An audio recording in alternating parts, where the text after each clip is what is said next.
remember when Allendale was a pretty good neighborhood. You've been here that long? Yeah. Okay.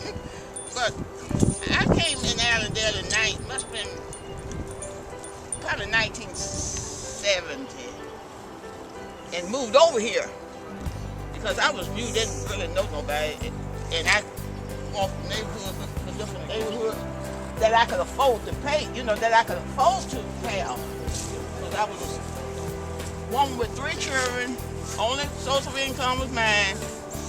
And what I did was I did a whole lot of house cleaning and cleaning up buildings, places like that. And when people got ready to move, I would be the person that would go and get them houses prepared for the next person to move in and all that kind of stuff.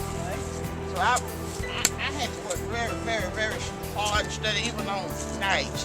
But I wanted a place where I felt safe, comfort for me, my children. They could go to school, church, and downtown. Because at that time, downtown Shreveport was a major, you can put it anywhere, was a major shopping center.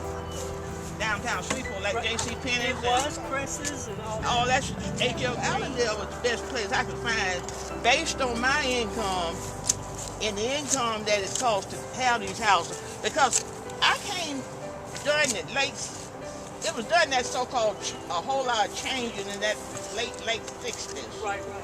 During that kind of uproar. Gotcha. So,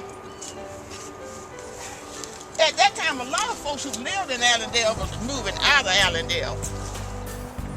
And they had a lot of houses over here for sale. And that's when I bought the one I'm in. But anyway, I stayed here probably 10 years and had a good time, enjoyed life and everything. And then, shortly after then, the drug trade. You remember when drugs came to Shreveport? At one time, yes.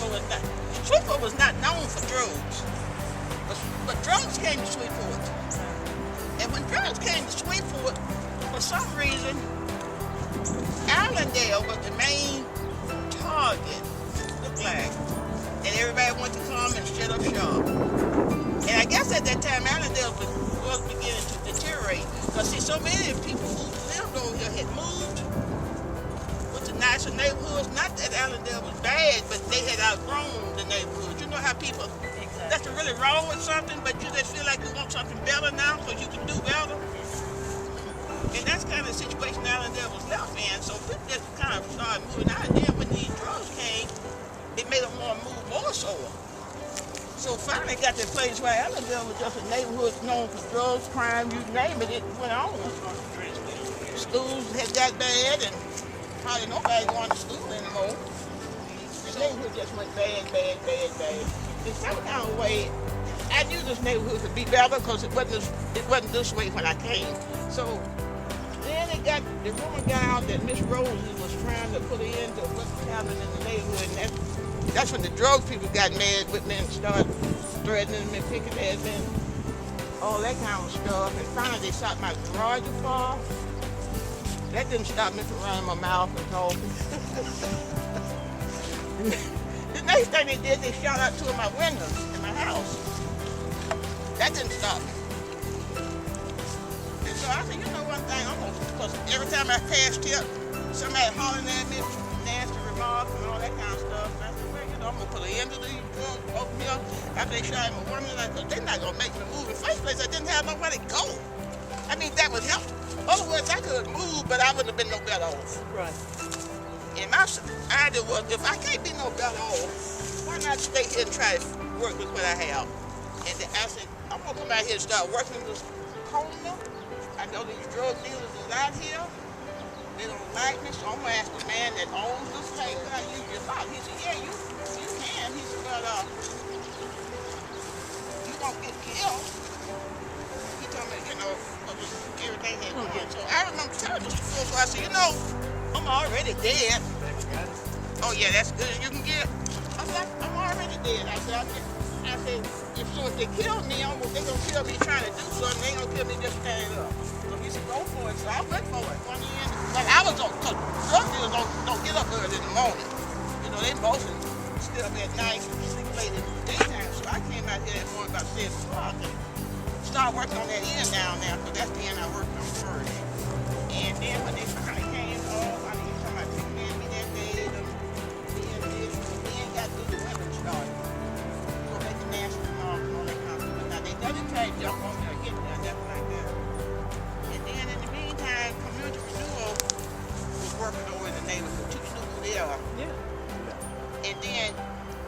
partnered with me trying to make it improve the neighborhood. And little by little, it just kind of got better. And then what happened?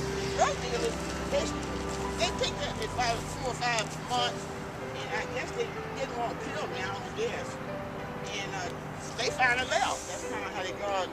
And once the garden got started and everything, and it just made this neighborhood, because see, believe me, this neighborhood was just pitiful. Nobody cared nothing about nothing. Nobody mowed their yards. Everybody looked like drunk Phil. Bill kids, frisbee balls. Every time somebody would move, they would dump clothes. See, I used to see the new houses. That used to be 3-room houses was there. Those was what you call shotgun houses. There was a lot. Those was all funny new houses used to be shotgun houses, and they didn't try to keep them up. They was around us. Right. In fact, it was a neighborhood that nobody wanted to come in, unless they was something to do something illegal. I remember Shreveport used to pass it, wanted to work in those guys. Shreveport went on down, and when they'd get to this spot, they'd speed up. Because, you know, it was such an eyesore, plus it was dangerous. One time I used to be out talking, and sometimes the conversation would come, where do you live? And I would say Allendale. And once I said Allendale, the atmosphere changed altogether. The perception that they had about me deteriorated. You could just tell.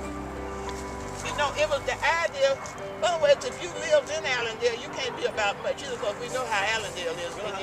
You know what you mean by replay. So that's just kind of story of Allendale in the garden. And what happened once the Allendale garden got started? Well, see, the idea was if people could see one spot in a bad neighborhood was good, maybe there would be some other spots in the neighborhood that was just as well. That was the idea. And I wanted that idea to spread outside of Allendale into other neighborhoods that's in Shreveport that needs treatment, like Cedar Grove, Motown, and MLK, and all those areas. And that is now what is going on. Now all these gardens are in different neighborhoods. And believe it or not, it does bring people together. You're right. Yeah, but I think the gardens do bring, well, I knew that they do bring people together. In fact, they bring people together that had no idea that they would ever have anything in common with anybody.